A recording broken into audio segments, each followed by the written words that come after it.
عاملين ايه؟ النهارده انا معاكم في فيديو جديد. هعمل معاكم صينيه القرنبيط بطريقه سهله. انا جبت قرنبيطه وقطعتها بالشكل ده، وهقطعها برضو اصغر من كده شويه تاني بعد ما اسلقها.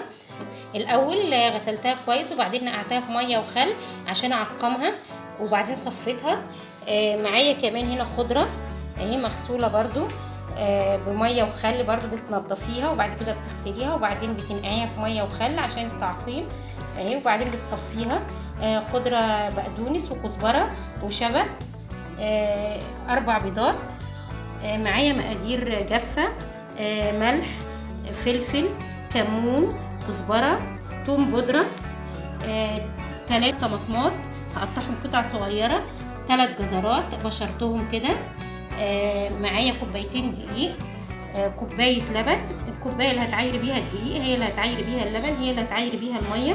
دي كوبايه لبن، وانا كمان هاخد كوبايه ميه. دي المقادير اللي هعمل بيها صينيه القرنبيط. وكمان معايا زيت، اي نوع زيت عندك، معلقه كزبره ديت هسلق فيها القرنبيط. وانا هحط كميه القرنبيط اللي عندي دي حوالي قرنبيطه كامله هي هحطها هنا في الميه المغليه وهسلقها مره واحده عشان تبقى سواها واحد، يعني كل القرنبيط يبقى مستوي سوا واحد. واول ما يستوي معايا القرنبيط انا مش هسويه على الاخر، انا هسويه نص سوا عشان لسه لما ادخله الفرن ما يبقاش مهري معايا.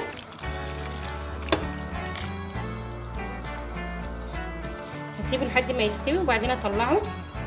القرنبيط خلاص خلص معايا اهو، والخضره كمان قطعتها ولازم تقطعيها قطع صغيره قوي. معايا كمان هنا معلقه بيكنج باودر نضيفها على الدقيق عشان تدي هشاشه للقرنبيط. هي دي عباره عن عجه القرنبيط. انا هضيف هنا الدقيق بقى كده، دول كوبايتين دقيق، وهضيف اللبن، كوبايه لبن كوبايه ميه،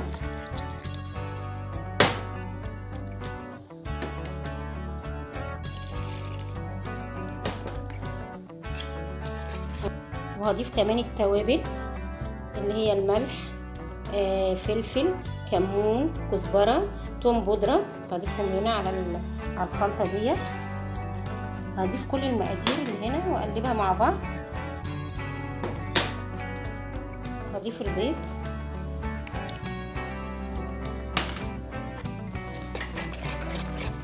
وهضربهم كويس لحد ما اعمل عجينه سايله زي عجينه الكريب. خلاص العجينه هي بقت جاهزه معايا كده، عجينه خفيفه بس مش ميه يعني. هضيف لها دلوقتي الطماطم ديت انا قطعتها قطع صغيره وشلت منها البذر قبل ما اقطعها، واحط الجزر واقلب. هنضيف الخضره وهتظبطي الملح بتاعه. هبدا اجيب القرنبيط كده وافككه تاني من بعضه. بعد ما بيتسلق بيبقى سهل ان انت تفككيه اكتر. ممكن تجيبي المضرب وتدوسي فيه كده هتلاقيه اتفك معاكي، والطريقه ديت بالمضرب اسهل ما تعمليه بايديكي، هيعمله بسرعه معاكي. ده كله انا فككته. هبدا اضيفه هنا،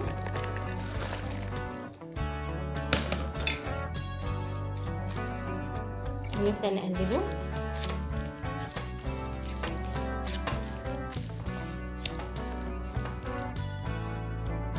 اهو بالشكل دوت. انا قلبت كل المقادير في بعض اهي، ولو لقيتيه محتاج شويه دقيق ممكن بترش شويه دقيق كده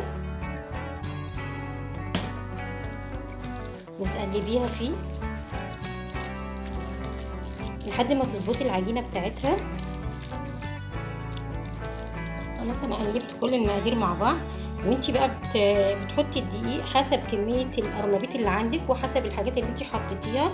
المهم تظبطي العجينه. هنا حطيت 3 كوبايات دقيق مع كوبايتين سوائل اللي هي كوبايه ميه وكوبايه لبن، وهضيف شويه زيت كده والعجة ديت من الحاجات الكويسة المفيدة، فيها حاجات كتيرة مفيدة ومغذية، وفي نفس الوقت ما بتاخدش زيت كتير، وكمان طريقة جديدة للقرنبيط او طريقة مختلفة يعني مش متعودين عليها. جبت صينية هنا ودهنتها زيت، وهبدأ اضيف فيها بقى القرنبيط.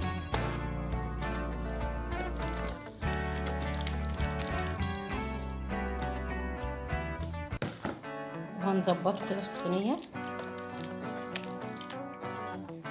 خلاص انا ظبطت صينية القرنبيط بالشكل دوت.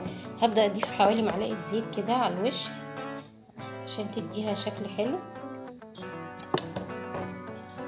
هبدأ كده افردها. هي خدت معايا حوالي نص كوباية زيت. دلوقتي انا شغلت الفرن على اعلى درجة وهحطها على الرف الوسطاني عشان تستوي، وبعدين هوريها لكم. صينية القرنبيط خلصت معايا، وانا اختبرتها بالسكينة كده. لازم تختبريها، ولو السكينة طلعت نضيفة بتعرفي ان هي خلاص استوت من جوه. وانا هقدمها مع مخلل اللفت. مخلل اللفت ده انا عاملاه على القناة عندي، وكمان سلطة الطحينة. وبالهنا والشفا. ما تنسوش اللايك والشير والاشتراك في القناة. بالهنا والشفا.